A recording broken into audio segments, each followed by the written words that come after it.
UP के सभी 75 जिलों के लिए मुख्यमंत्री योगी आदित्यनाथ ने एक नया आदेश दिया है। इससे लोगों को बड़ी राहत मिलने की उम्मीद है। मुख्यमंत्री योगी आदित्यनाथ ने लोक निर्माण विभाग की प्रमुख योजनाओं को पूरा करने और आगामी रणनीति के संबंध में उच्च स्तरीय समीक्षा बैठक की। सीएम ने स्पष्ट निर्देश दिए कि लोक निर्माण विभाग की प्रमुख 18 योजनाओं के अंतर्गत प्रदेश के सभी 75 जिलों से 30 जून तक प्रस्ताव अनिवार्य रूप से प्राप्त हो जाने चाहिए।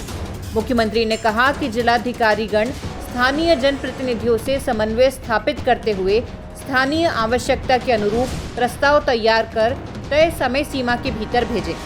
मुख्यमंत्री ने कहा कि विकास का लाभ राजनीतिक क्षेत्रफल नहीं बल्कि स्थानीय आवश्यकता के आधार पर सुनिश्चित किया जाना चाहिए। न्यूज एजेंसी के मुताबिक मुख्यमंत्री योगी आदित्यनाथ ने कहा कि विकास की योजनाएं राजनीतिक सीमाओं से नहीं बल्कि स्थानीय आवश्यकताओं के अनुरूप तैयार होनी चाहिए।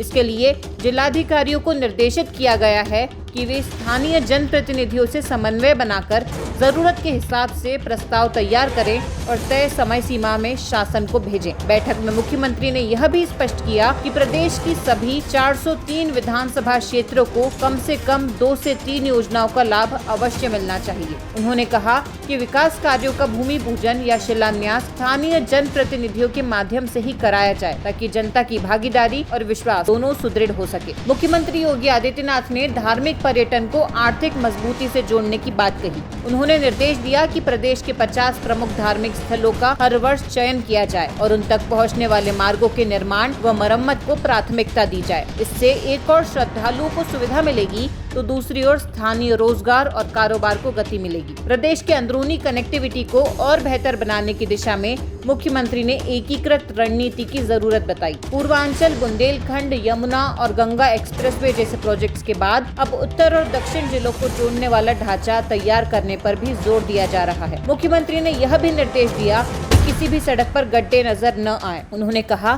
कि ओवर स्पीडिंग और टूटी फूटी सड़कों के कारण दुर्घटनाएं बढ़ती हैं, अतः सभी डार्क स्पॉट चिन्हित किए जाएं और जरूरत पड़ने पर वहां टेबल टॉप स्पीड ब्रेकर बनाए जाएं। अतिवृष्टि और बाढ़ प्रभावित क्षेत्रों में लघु पुलों और सड़कों की बार क्षति से बचाव हेतु मुख्यमंत्री ने समय रहते प्रस्ताव तैयार करने को कहा, जिससे बरसात के तुरंत बाद कार्य शुरू कराया जा सके। मुख्यमंत्री ने यह भी कहा कि संदिग्ध या पूर्व में खराब कार्य करने वाले ठेकेदारों की सूची तैयार की जाए और आवश्यकता अनुसार उन पर कार्रवाई हो। विकास कार्यों में पारदर्शिता और जन भागीदारी अनिवार्य होनी चाहिए। लोक निर्माण विभाग की जिन योजनाओं को लेकर यह निर्देश जारी हुआ है उनमें ब्लॉक व तहसील मुख्यालयों की सड़कों, प्रमुख जिला मार्गों, state highway, flyover, ring road, धार्मिक स्थल जोड़ने वाले मार्ग, औद्योगिक पार्क, अंतर्राज्यीय सीमाएं, ग्रामीण संपर्क मार्ग और नॉर्थ साउथ कॉरिडोर जैसी परियोजनाएं शामिल हैं।